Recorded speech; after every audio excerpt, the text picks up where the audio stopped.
मैं सबसे पहले जो अजय पिंटा जी हैं, अनंतनाग के रहने वाले हैं, सरपंच थे और वहाँ कांग्रेस के स्थानीय झाड़ू नेता थे। 3-4 दिन पहले आतंकवादी ने उनकी हत्या कर दी।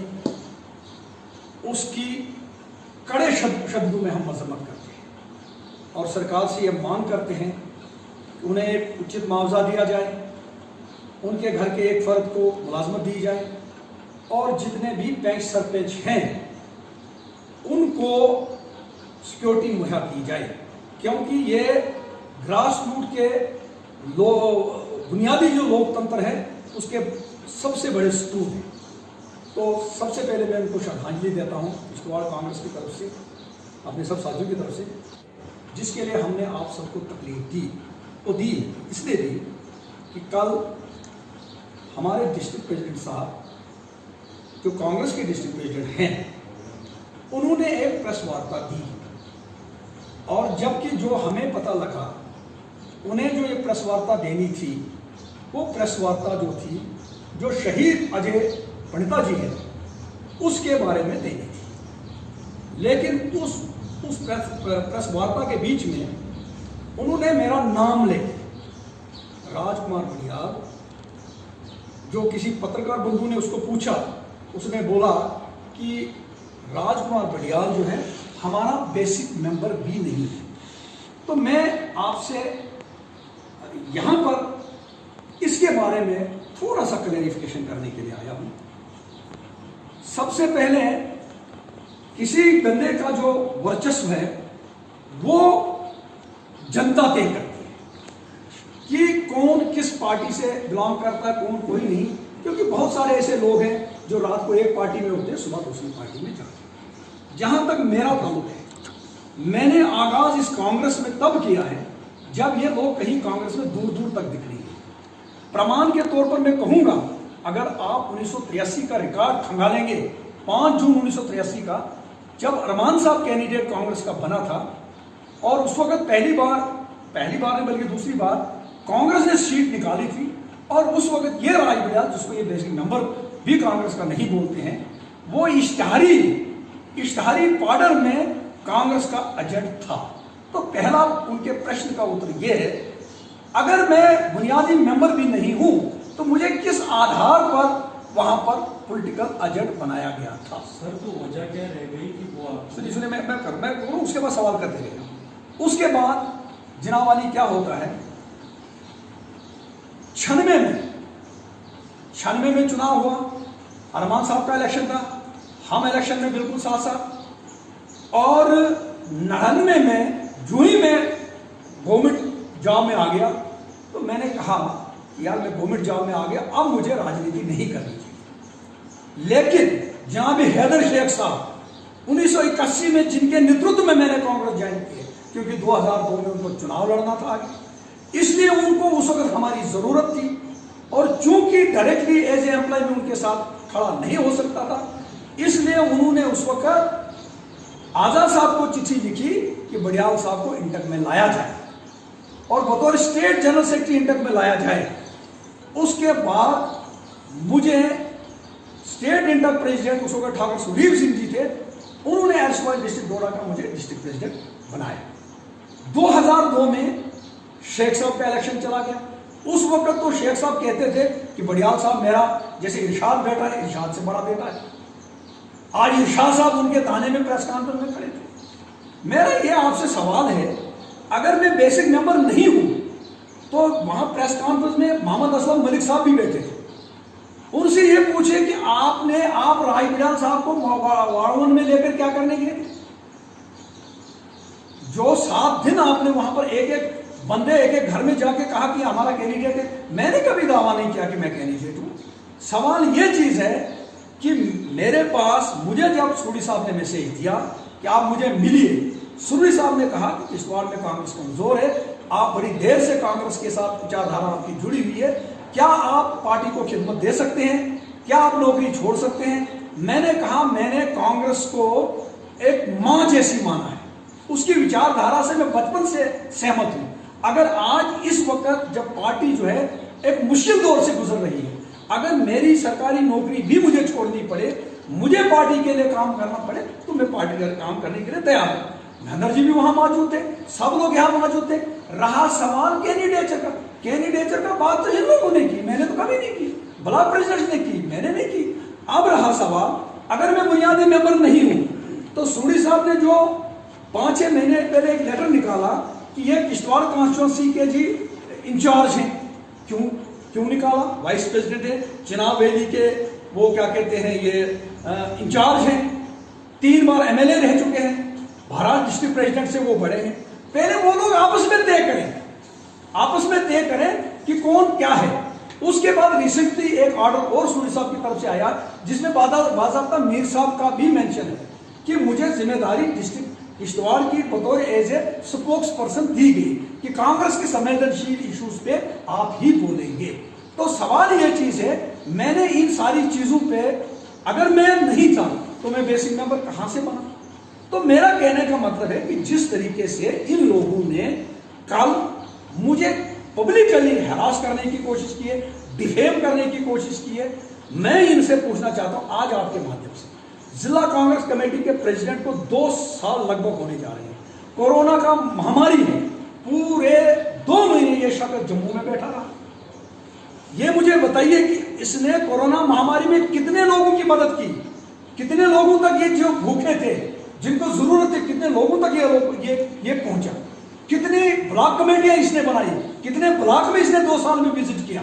तो मेरा कहने का मतलब, मैं साफ ये कहना चाहता हूं कि इस वक्त हमारा जिला प्रेसिडेंट, हमने कभी भी ये नहीं कहा कि ये जिला प्रेसिडेंट नहीं है, हमने माना, लेकिन मैं दावे के साथ कह सकता हूं कि ये विशेष पॉलिटिकल पार्टी के कुछ लीडर्स के इशारे पर काम कर रहे हैं। क्योंकि जब से राय बिडियाल जो है राजनीति में आया है, और उस राजनीति के बाद जो है राजनीति में जब से आया है, तब से वो पार्टी जो है अपने आप को कहीं न कहीं बैकफुट पे महसूस करती है, और इस तरह से हमारे लोगों को क्या कहते हैं इस्तेमाल करती है। वो कहते हैं ना, दिल के फुफोले जल उठे हसरत की आग में, इस घर को आग लग गई घर के चिराग से।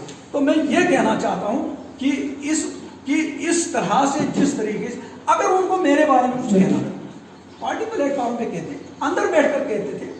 पत्रबंधु ने सवाल पूछा था, पत्रबंधु 1000 सवाल पूछते हैं, उनका काम है ब्रेकिंग न्यूज बनाना। और उसके बाद इन लोगों ने ये कहा कि नहीं जी क्या कहते हैं, हमने उसको, वो तो बेसिक नंबर नहीं। जो शख्स खुद 5 साल 10 साल पहले आया, जो शख्स खुद सूरी साहब के इर्द गिर्द, जिन्होंने खुद उसको डिस्ट्रिक्ट प्रेसिडेंट बनाया है और उनके इर्द गिर्द घूमते थे, आज वो शख्स कहे कि वो किसी व्यक्ति का चेहरा हो सकता है, पार्टी का नहीं, डिस्ट्रिक्ट प्रेसिडेंट है, लेकिन इसका मतलब ये नहीं है कि ये राइट किसी का नहीं उसको दिया है कि एक व्यक्ति जो कांग्रेस का अगर एक सिपाही भी है उसको पब्लिकली डिफेम करना है। और अगर मैं नहीं था तो मुझे इंटा का डिस्ट्रिक्ट प्रेसिडेंट जो है 2 बार इस जिले में, पहले एसवाई डिस्ट्रिक्ट दौड़ा और फिर किश्तवाड़ की जिम्मेदारी क्यों दी? अगर मैं नहीं था कुछ तो मुझे बताइए, हाल ही में जो पार्लियामेंट इलेक्शन खत्म हो गया जिसमें हमारे विक्रमादित्य सिंह जी कैंडिडेट थे, मैं आजाद साहब के प्रोग्राम को पार्टी में सक्सेसफुल बनाने के लिए क्यों गया था? किसने मुझे वो जिम्मेदारियां दी थी? आप मुझे बताइए, उस वक्त मेरा डिस्ट्रिक्ट प्रेसिडेंट कहां था? जब डिस्ट्रिक्ट प्रेसिडेंट को ऑर्डर करने किया गया कि आपको दक्षिण जाना है, उसने कहा मैं बीमार हूं, मुझे ऑपरेशन करना है, मैं 3 किलोमीटर से आगे नहीं जा सकता हूं। तो मेरा कहने का मतलब है, हम लोगों की लड़ाई इस वक्त सत्ता पक्ष के साथ है, जिन लोगों ने इस वक्त किश्तवाड़ के अंदर एक इस तरीके का दमनकारी नीति अपनाई हुई है। प्रोजेक्ट में आप देख लीजिए, इन्होंने अपने लोगों को लगा रहे हैं, जो दूसरी पार्टियों के लोग हैं उनको वो कहीं नजर नहीं आते हैं। किसी दफ्तर में हमारे लोगों की कोई सुनवाई नहीं है। तो हमारा काम इस वक्त था पार्टी को ग्रास रूट पर मजबूत करना, इकट्ठा होकर काम करना, और जब मैंडेट की बारी आती तब देखा जाता, लेकिन नहीं। और मैं कहना चाहता हूं डिस्ट्रिक्ट प्रेसिडेंट, और ये भी रिकॉर्ड कर लीजिए, डिस्ट्रिक्ट प्रेसिडेंट ने 25 लाख रुपया सीडीएफ लाया, 24-25 लाख रुपया सीडीएफ लाया, ठाकुर बलबीर सिंह जी चलाए, और उसको कहा गया था कि ये हर एक ब्लॉक प्रेसिडेंट के पास देना है, और वो अपने तरीके से जो भी मुस्तहिक है अपने जमीनों में या कोई भी काम करने के लिए, कोई गली पक्की करने के लिए उनको देना। आप मुझे बताइए, मैं वीडियो साहब से भी कहना चाहता हूं, एसीडी साहब से भी कहना चाहता हूं आपके माध्यम से, उस 24-25 लाख में से 8 लाख रुपया महेंद्र सिंह परिहार ने अपने नाम में निकाला है। लेवलिंग ऑफ लैंड पुछाल के अंदर, मुझे बताइए ये 8 लाख रुपया क्या उसको ठाकुर बलबीर सिंह ने उसके लिए दिया था? 4 लाख रुपया उसने अपने रिश्तेदार के नाम पर निकाला।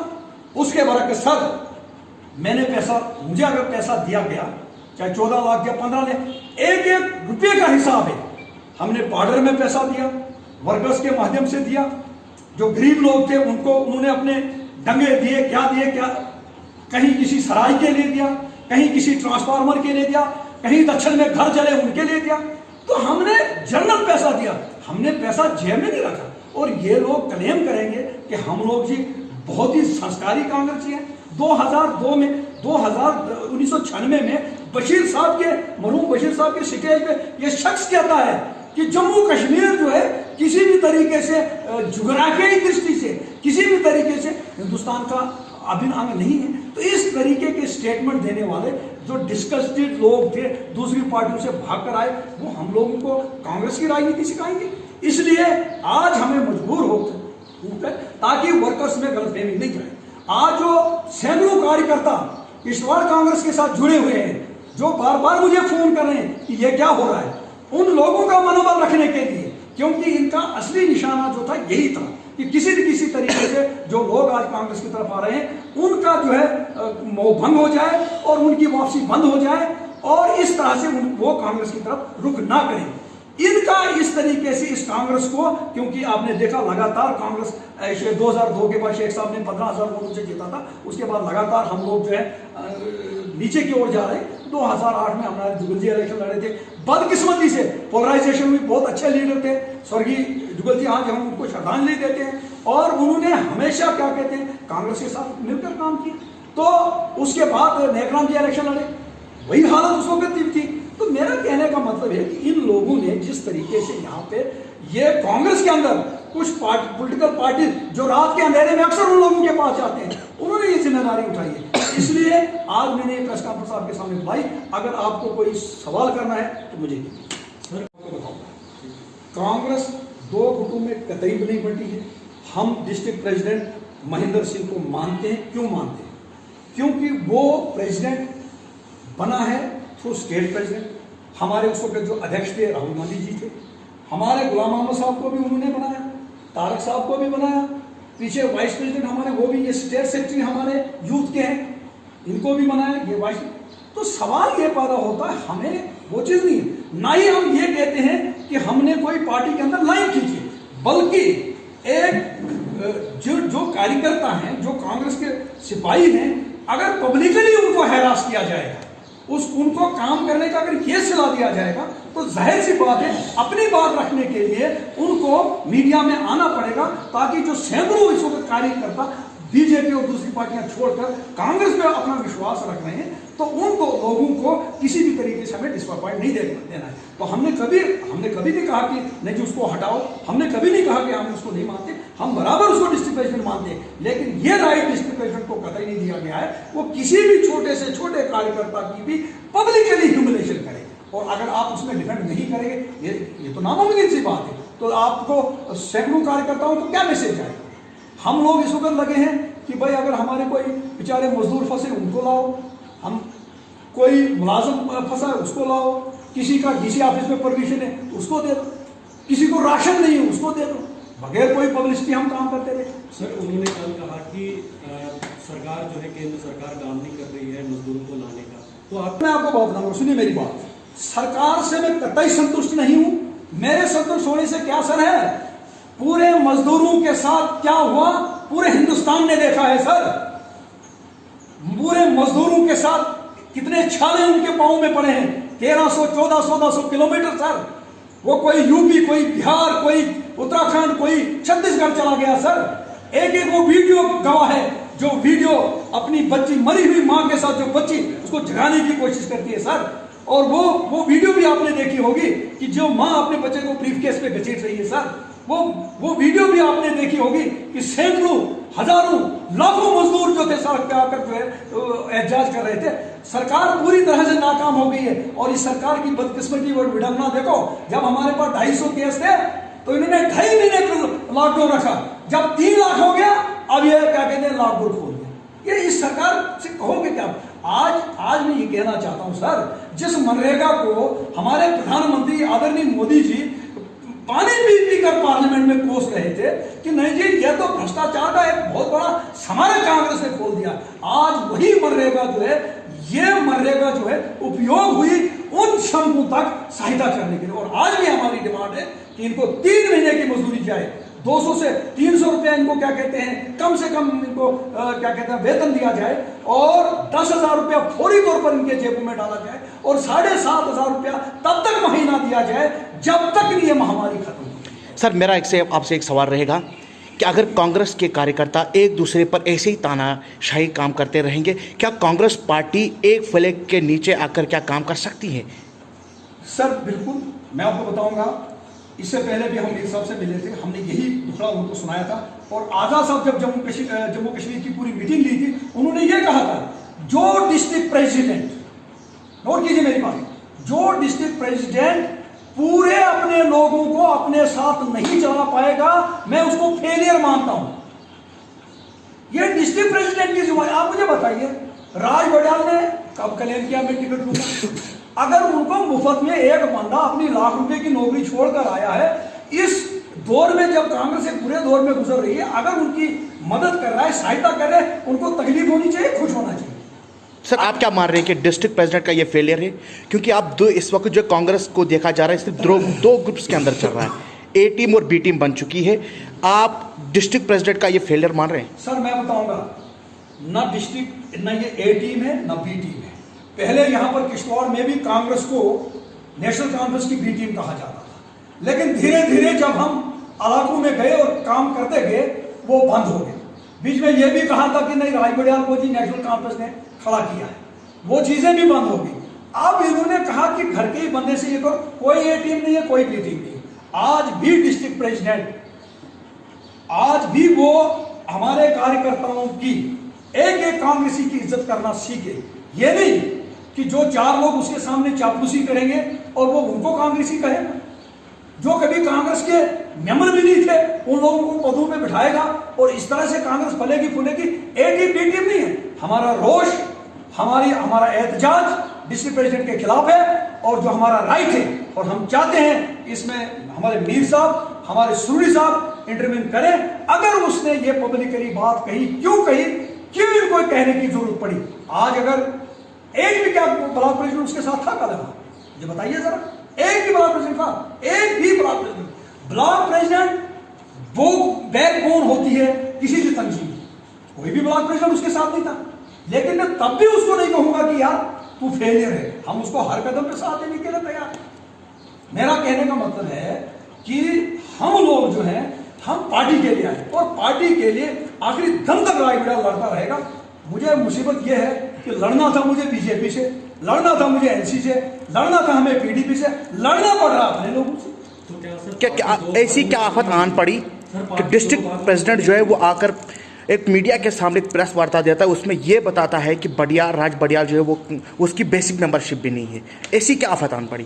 वो मेरे ख्याल में मुझे लगता है कि वो बंदा जो है कहीं न कहीं अपना रास्ता जो है भटक चुका है, और पार्टी को मजबूत करने के बजाय अपनी लालसा के कारण कुछ यहाँ पर जो 3-4 साल से जो शक्तिशाली नेता दूसरी पार्टियों के रहे हैं, उनके इन्फ्लुएंस में जो क्या कहते हैं काम करते हैं, और कांग्रेस को बजाय मजबूत करने के बजाय वो कांग्रेस को कमजोर कर रहे हैं।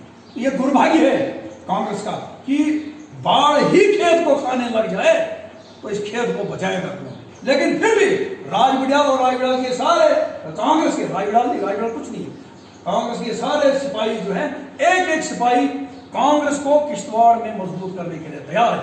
और हम जनाब जीएम साहब गुलाम मोहम्मद सूरी साहब की क़यादत में और मीर साहब की क़यादत में, आज़ाद साहब के आशीर्वाद से हम लोग जो है इस कांग्रेस को किश्तवाड़ में मजबूत करते रहेंगे। और ऐसी कोई बात नहीं है कि हम ए टीम बी टीम नहीं मानते हैं। हम सब कुछ भटके हुए लोग हैं जो कहीं न कहीं किसी के इशारे पर काम कर रहे हैं। मुझे लगता है कि देर आए दुस्त आए, शायद वो अपनी गलती का एहसास करेंगे और कहीं न कहीं इस कांग्रेस को डिवाइड हाउस के बजाय एकजुट करने की कोशिश करेंगे। सर उनका एक और आरोप है, कल जो प्रेस कॉन्फ्रेंस हुई उनका आरोप है कि कुछ ऐसे लोग हैं जो बीजेपी की आइडियोलॉजी रखते हैं और इस तरह से काम करते हैं। अब देखो, बीजेपी का आइडियोलॉजी तो उसको पता होगा ना, उसको मेंशन करना चाहिए उसका कि बीजेपी का आइडियोलॉजी कौन रखते हैं। अब आप लोग हैं, मैं आपके सामने खड़ा हूं, तो आप मुझे बताइए शीतल जी, आपने खुद उसको बोला चेहरा जो दिखता है वो दिखता है। आप लोग, आप मीडिया कर्मी है, आप सब लोगों को देखते हैं, आपकी तीसरी नजर जो होती है वो बड़ी दूर की होती है। आपको ये मालूम है ना कि भाई कौन कौन कौन बीजेपी के साथ है, कौन एनसी के साथ है। तो ये तो आप लोग तय करेंगे, वो लोग तो तय नहीं करेंगे ना। वो तो बताइए, हमने तो हमेशा बीजेपी के खिलाफ एक एग्रेसिव मोड में रहे हैं, साइलेंट मोड में तो वही रहे हैं। जब बीजेपी की बात करनी आती है ऐसे करते हैं।